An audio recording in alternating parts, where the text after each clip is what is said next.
This is Lisa from MobileTechReview, and this is the Razer Blade Stealth. Again, this time it's the 13.3-inch model. So I like that a lot, actually, because the original Stealth, well, 12.5 inches was just kind of a little too small for me, screen size-wise. And you're not really giving up a lot in terms of portability by going to this new 13.3-inch model. In fact, that makes it a little more impressive. When Razer first came out with the Stealth, it was lighter than others, well, because it was smaller, right? Most Ultrabooks are 13.3 inches, not 12.5. They've managed to keep the weight just about the same on this model, and the thickness as well. It's a little bit more oblong, a little bit, wider across, but still just about as portable as the Dell XPS 13, albeit just a bit wider going this way and a little bit heavier still. This has Intel 8th generation quad-core Ultrabook CPUs, not the 45-watt gaming CPU that you'll see in the 14-inch Razer Blade or in the Razer Blade Pro. Still, it is an Ultrabook, but quad-core is a pretty nice thing. Even so, the performance is about doubled or so. We've done several 8th gen Ultrabook CPUs at this point, and the performance jump is nice. It's also available in gunmetal. Razer sent us both, so you'll see some pictures or footage of both of those models. This is the traditional matte black one, the one that shows fingerprints like crazy, still does, has the green Razer logo on the lid and the chroma keyboard. But now the gunmetal is the one that's a little bit more chill. If you got to go to work and you want to be a little more low-key, it has just a blend-in Razer logo that doesn't illuminate and a white backlit keyboard instead of the RGB light festival that is the Razer Chroma keyboard. Still expensive though. These things are starting at $1,500 with the Intel 8th gen CPU for the 13.3-inch model, regardless of which color you choose. That gets you a couple of nice things for the price though. So this is sort of competing with the higher-end Dell XPS 13 configurations or the higher-end Spectre HP Spectre configurations as well. So you're always going to get a Core i7. That's all they do. Even with the older 7th gen CPU models that were dual cores, that was true. And 16 gigs of RAM. It's DDR3 low power. Well, they're trying to save some power. Obviously, they're not DDR4. Sorry about that, but that's where you're going to get all day, all night. The only thing that's going to vary here is the SSD capacity. So for $1,500, you get a 256 gig PCIe SSD. If you move up to $1,700, it's getting painful. You get a 512 gig SSD, and for $2,000, you can get one with a 1 terabyte SSD. At $2,000, I really would get the 14-inch Blade instead with the GTX 1060 graphics inside and a 14-inch display. But that's just me. There's a little bit more to carry around and all that sort of thing. Anyway, a lot more to talk about. We're going to look at it now. So the Razer Blade Stealth, like I said, this does not actually have a lot of gaming chops going on here, despite the fact that it's made by Razer. This is sort of their companion Ultrabook. For those of you who just love the Razer brand and would like to have one of their Ultrabooks, maybe you're not into Dell, you like the XPS line, but you're not fond of Dell as a company, or you like the MacBook Pro, but you're not fond of Apple's operating system, or price is probably more likely. So this is the Intel UHD 620 graphics machine, integrated graphics, that's it. It does have a Thunderbolt 3 port, 40 gigabit per second, 4-lane PCIe, so you can use the Razer Core with this, which is their external GPU box. You buy the box, it's about $500.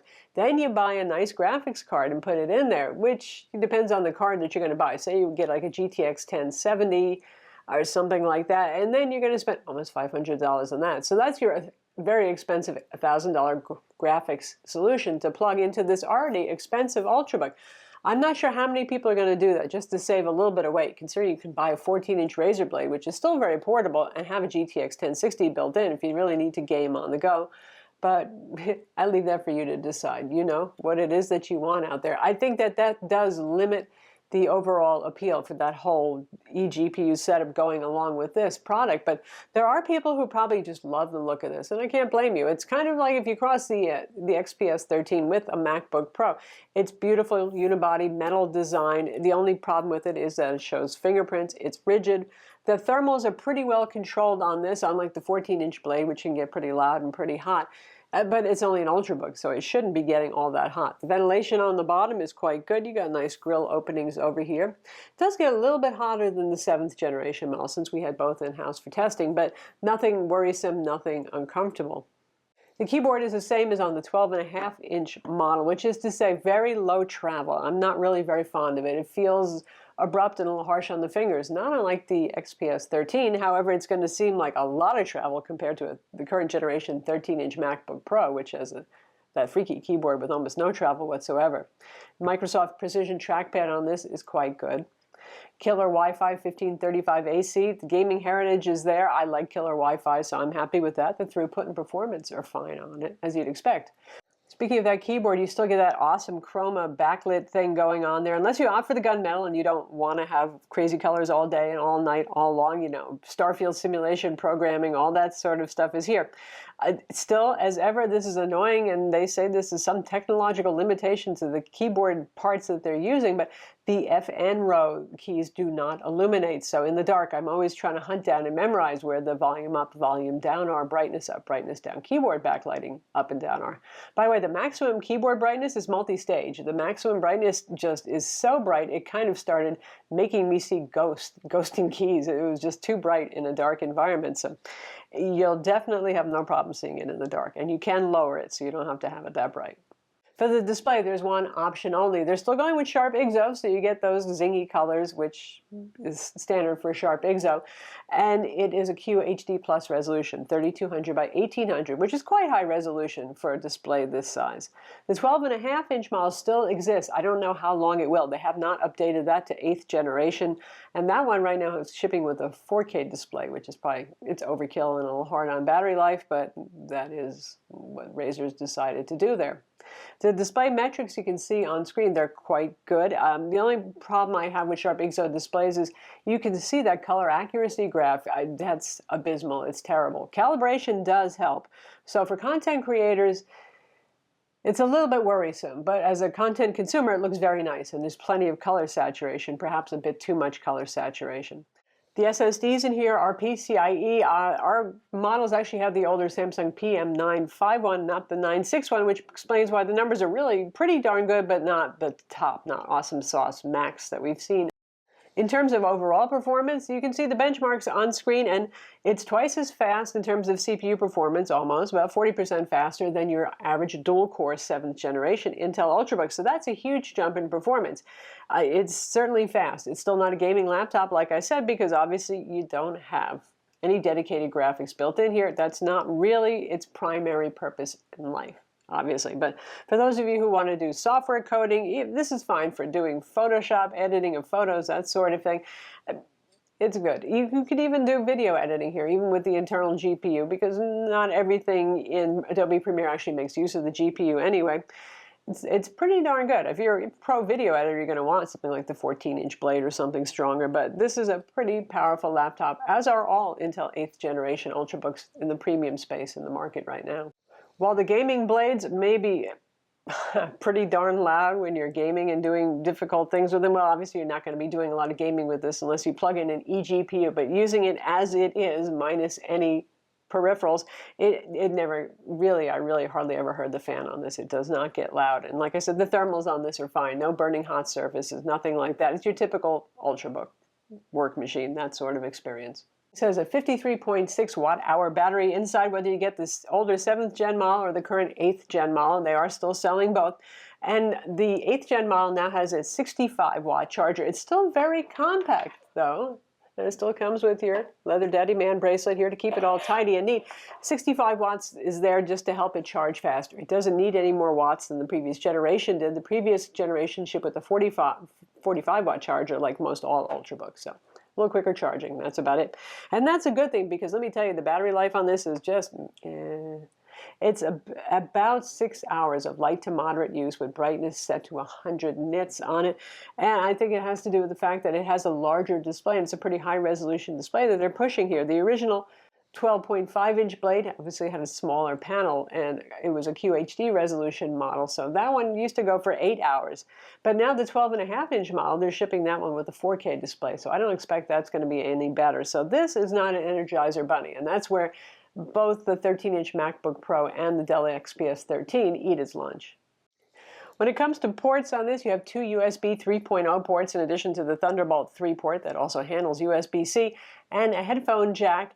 and an HDMI 2.0A port. So that's a nice port selection, a little bit different, say, than the competing Dell XPS 13 that has a full-size SD card slot but no HDMI port, so you're going to have to use the USB-C Thunderbolt 3 port to connect to HDMI displays, that sort of thing. And obviously, if you're looking at a 13-inch MacBook Pro, they're just Thunderbolt 3 all the way, no legacy ports whatsoever on there. One thing to note, the Razer Stealth does charge via that Thunderbolt 3/USB-C port, so you're going to need a form of power in, a dock or something like that if you want to be using, well, both something that's Thunderbolt 3 or USB-C and power, and those are available.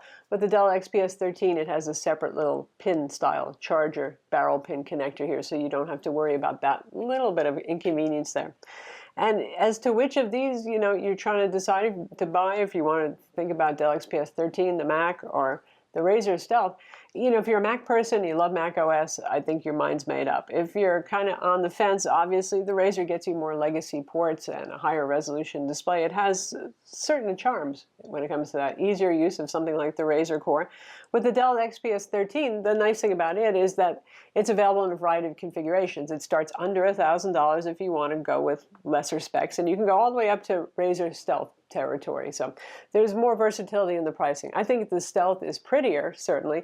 I think that Dell has much more of a worldwide presence for system support, that is computer support. Razer's great on peripherals, and I think Dell has overall better tech support than Razer does. They're a little bit hit or miss on that. Still, you're getting a premium piece with any of these. Taking this apart is pretty darn easy, at least removing the bottom cover, is Torx T5 screws, unscrew them, it comes right off. You don't need suction cups, pry bars, anything like that. It's designed to be fairly serviceable. Of course, when you get inside, you discover there's not a lot, just like most Ultrabooks, that you can service yourself. This is not like a gaming laptop with all sorts of dry bays and socketed RAM and all that sort of thing. RAM is soldered on board, like I said. This is your M2 SSD right here. The Wi-Fi card, the killer card, is here. It's hard to see because they have tape over the line, the antenna lines going here, but this is the card. It is socketed right in there. It's a pretty good size fan for an Ultrabook. Right there, offset from the CPU right there, and everything else is just battery, and more battery. The speaker modules are over here, and boy, for an Ultrabook, they are loud and full. A little gaming laptop heritage going on there. It's a real pleasure to watch movies and listen to music, actually, on this. So that's the Razer Blade Stealth for late 2017, and it is a pricey piece. It's not for everybody, obviously. I think most people who are going to be into this have Razer awareness already. You love their peripherals, you're into their laptops, and you need an Ultrabook on the go. When Razer first came out with the Stealth, it was like, people thought it was a gaming laptop that was this teeny and this light, and it wasn't, because you have Intel integrated graphics in here and nothing else. But you do have that Thunderbolt 3 port, so you can use an external GPU like the Razer Core, like I talked about. And now that we have the quad-core CPU, even if it is the lower wattage compared to usual gaming laptop ones, you can actually do some competent gaming on this. The question is, how much do you want to spend? And between the Core and this and all that sort of thing, it gets to be a pricey spend for something that can be portable when you need to, or more portable than average, you know what I mean. Oh, hey, by the way, thank you to those of you who are on Patreon and are helping us keep these videos going. And by the way, good news, if you've heard about Patreon increasing the fees for those of you who are, well, the patrons paying the money to us, they've reversed that. They say they're not going to do that. Thank goodness. So it's same old, same old. So if you left, I know a lot of people actually left Patreon, come back, please. And if you haven't been with us, please join up and help us keep these videos going. I'm Lisa from Mobile Tech Review. Be sure to subscribe to our YouTube channel for more cool tech videos, and thumbs up if you like this vid.